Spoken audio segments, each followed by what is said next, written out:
जनपद अमरोहा में उस समय एक अलग ही मामला प्रकाश में आया जब मुख्य चिकित्सा अधिकारी के यहाँ लोकल अस्पताल में मरीजों की जान से हो रहे खिलवाड़ व अस्पताल प्रबंधन द्वारा की गई लापरवाही से हुई नवजात बच्ची की मौत की जांच कराने के संबंध में मृतक बच्ची के परिजनों ने एक ज्ञापन सौंपा।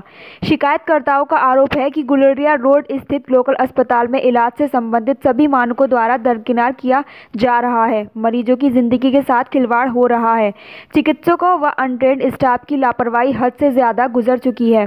करीब 15 दिन पूर्व प्रार्थी की नवजात बेटी इस स्टाफ की लापरवाही का शिकार हुई, जिसे एक निजी अस्पताल में सामान्य डिलीवरी के बाद NICU में भर्ती कराया गया, जो करीब 2 दिन तक बिल्कुल ठीक थी। आखिर में चिकित्सक व स्टाफ के इंजेक्शन व ब्लड अरेंजमेंट की बात कही। परिजनों ने बामुश्किल तमाम मुरादाबाद से इंजेक्शन का इंतजाम किया, जिसके बाद स्टाफ ने जरूरत न होने की बात कहकर अस्पताल में ही फ्रिज कर लिया। लापरवाही की इंतहा का अंदाजा इस बात से लगा सकते हैं कि डिमांड लेटर पर नवजात के लिए 2 यूनिट ब्लड की मांग की गई। जब परिजन साईं अस्पताल मुरादाबाद पहुंचे तो इस बात की जानकारी हुई कि डिमांड लेटर की गलत बना है। नवजात को सिर्फ ब्लड सेल की जरूरत थी, जिसकी व्यवस्था पर जब परिजन अस्पताल पहुंचा तो अस्पताल प्रबंधन ने इसे मामूली गलती कहकर पल्ला झाड़ लिया। परिजनों का आरोप है कि एक वार्ड बॉय द्वारा नवजात को तेज प्रेशर से ब्लड चढ़ाया गया, जिससे नवजात की मौत हो गई, जबकि यह काम एक चाइल्ड स्पेशलिस्ट का था। अब परिजनों का कहना है कि लोकल अस्पताल प्रबंधन के खिलाफ सख्त कार्रवाई की जाए ताकि भविष्य में कोई और इनकी लापरवाही का शिकार ना हो पाए। मेरी बेटी जो है 22 तारीख में मेडिसिटी हॉस्पिटल जो है रोड में पैदा हुई थी, जिसको वहाँ के डॉक्टरों ने ये कहकर कि आपकी बच्ची 24 या 48 घंटे के लिए NICU में रखी जाएगी। तो वहाँ एक लोकल सुभान का वार्ड बॉय जिसका नाम रवि था, वो वहाँ मौजूद था। उसने हमारी बच्ची को लेकर के वो लोकल सुभान गए, उन्होंने वहाँ NICU में रखा।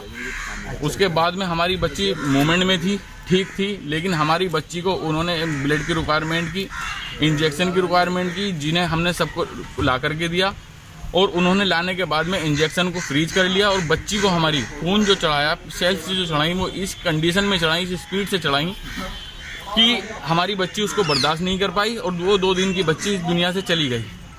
तो हमारा जो है आज CMO साहब से हम मिले हैं और CMO साहब के सामने हमने अपनी बात को रखा है और CMO साहब से हमने इस चीज़ की मांग की है कि जो खून चढ़ाने का काम होता है एक स्पेशलिस्ट का काम होता है या एक वार्ड बॉय का काम होता है।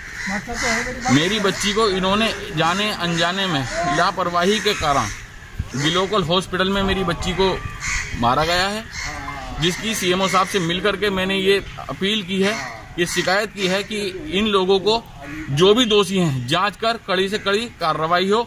अगर यहाँ लोकल स्तर पर हमारी बात को नहीं सुना जाएगा, नहीं समझा जाएगा, तो मैं मुख्यमंत्री जनता दरबार तक जाऊंगा, DM सर से मिलूंगा, मैं जहां तक मुझे जाना होगा मैं जाऊंगा। मैं खामोश नहीं बैठूंगा। जो मेरे साथ हुआ है, मैं ये नहीं चाहता कि भविष्य में वो किसी और के साथ हो। इसी संबंध में आज हम CMO साहब से मिले हैं, हमने अपनी मांग को रखा है। CMO साहब ने हमें आश्वस्त किया है कि वो जांच कर सख्त कार्रवाई करेंगे। बताया कि इनकी बच्ची की 2 दिन की बच्ची थी और उसको खून चढ़ाया गया, जिसकी वजह से उसकी जान चली गई। लेकिन इसकी मैं जांच कराऊंगा, जांच के बाद जो भी दोषी होंगे उसके विरुद्ध सख्त कार्रवाई की जाएगी। सर, कौन से हॉस्पिटल का मामला? एक लोकल अस्पताल का मामला। वहाँ बच्ची की भर्ती थी और पैदा उनकी सिटी अस्पताल में हुई, मेडिसिटी अस्पताल में पैदा हुई थी। अब हमारे CMO साहब को जांच दे दी गई है, वो अस्पताल जाके बताएंगे, जांच करेंगे और देखेंगे किसकी गलती है, क्यों भर्ती की गई थी, क्यों उनको रक्त चढ़ाया गया, इसकी जांच की जाएगी।